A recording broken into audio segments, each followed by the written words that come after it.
Well, the Toronto Maple Leafs versus the Edmonton Oilers in Hockey Night in Canada has to be one of the most hyped regular season games out there. I mean, Connor McDavid versus Austin Matthews. Two teams that have high hopes for this playoff season.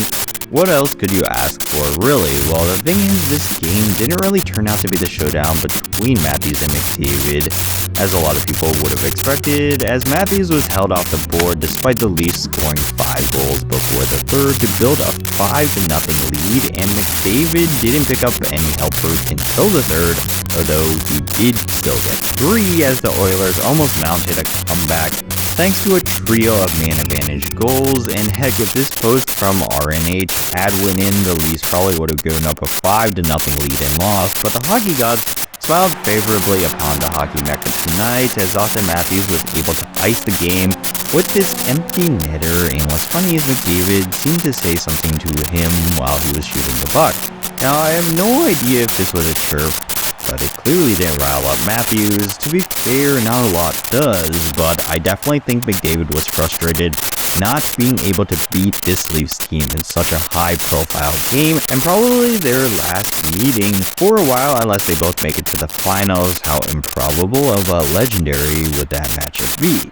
But the Leafs and Oilers weren't done, as they both had to play back-to-back games after the big matchup, and the Leafs had to face a fresh Canes team in Raleigh, who spoiled their St. Pat's Day game with a big comeback, and they ended up losing this one after allowing the opening 2 goals to the Canes, but only found one reply with Nick Robertson, who could really be an X-factor come playoff time. The Oilers weren't able to grab a dub either, as Hyman got his 50th here, but the Oilers saw a 3-1 lead evaporate after Ottawa came back, and then this one-timer from Jacob Chychrun would be the game winner. The Sens did play the night before, so this was a pretty disappointing trip to Ontario for the Oilers, but I'm curious to see how far this team will go in the playoffs, having the crazy season they've had, with incredible losing skids to winning streaks, and McDavid probably hitting 100 assists, Hyman with 50 goals. How will that carry over to the playoffs? We'll just have to see, but a hyped up NHL game like this really makes you excited for the playoffs and the big star-studded matchups we'll have to come. Over and out.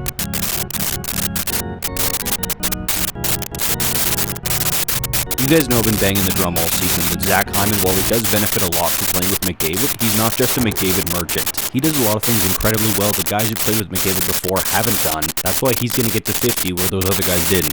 I'm always pretty careful with my words on this though. I do think he's probably the best Oilers free agent signing ever, and I think he's at least one of the best free agent signings across the league in recent history, if not ever. Here LeBron lit a bit of a fire in his replies though when he proclaimed that Zach Hyman was the best UFA signing of the decade. In his opinion, of course, he didn't proclaim it as a fact.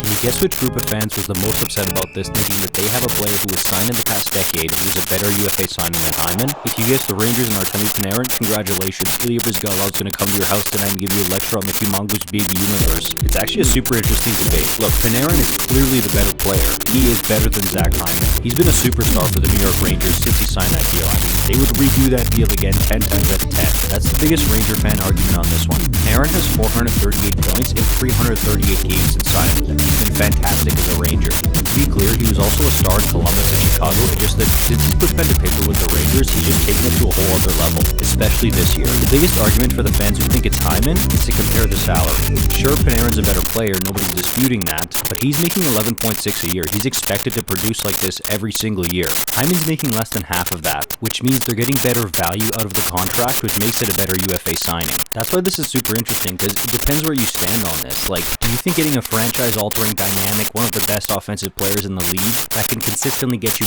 90 to 100 plus points every season is just a better UFA signing in general, no matter the salary? Basically, just having gotten that type of player who can do that for your franchise in the first place makes it automatically the best free agent signing? Or is getting a killer bargain for how much you pay the player versus how much production they're putting up, is that what's most important for what makes the best best UFA signing. In my opinion, the value you get out of the contract is super important. That's why I think Hyman is one of the best. Like 50 goals on 5.5 million in 2024 is nuts. But I just think that adding a guy in free agency who's been nominated for a Hart Trophy, might even be a Hart Trophy nominee again this year, adding an MVP caliber player to your roster is another level. I'm not of the mind though that adding a guy like that to your team automatically makes him the best free agent signing. Like if Panarin was making 14 million and he's the highest paid player in the league, that would definitely change how I feel about this. But 11.6, what he's done for the Rangers, I think it's invaluable. And sure, you could say, oh, in the playoffs he doesn't show up, or it's New York, that's why Panarin chose to go there. They got gifted Panarin as a free agent, so it shouldn't count as the best of the past decade, by the way. Let me be clear about that. The past decade. Because I know there's going to be people in the comments saying, what, this free agent signing from 1993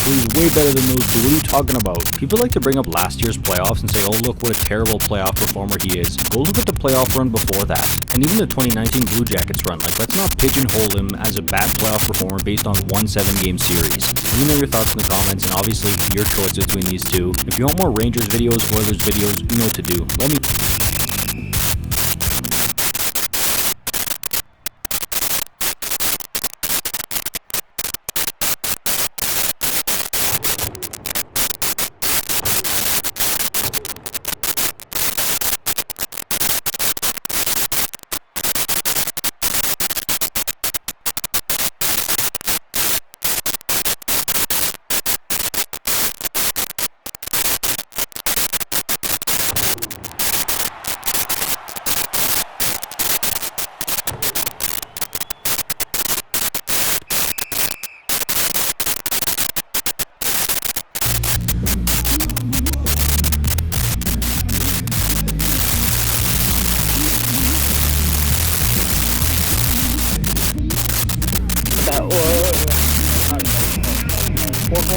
Red. Always trust red.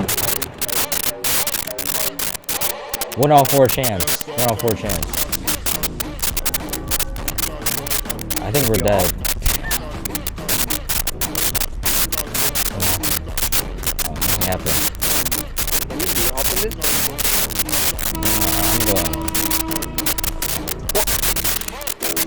I'm going green. Red? Yeah. Always going green though. Where's Akari? Nah, I'd win. Where's Akari? Always done on Akari. It's not gonna be green. It's not green. Exactly. Always done Akari. Oh, I tripped. You wanna know? I think just put in random one. Yeah. Literally all about. Oh no, I went green. Yep. Yeah, I'm believing Akari though. I'm believing Akari. It's gonna be blue. Oh, yeah. It's gonna be blue. Yep. Yellow. And again. Yellow. Kind of yellow. What was it? Not yellow? Red. What happened? Oh. I won. I always believed in a card.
Catching up a 1v2.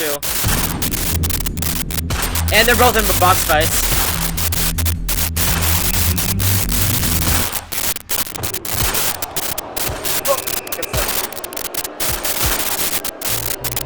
Okay, this is like one of the longest box fights I've ever had. Oh my god. Yeah, there we go. Let's go.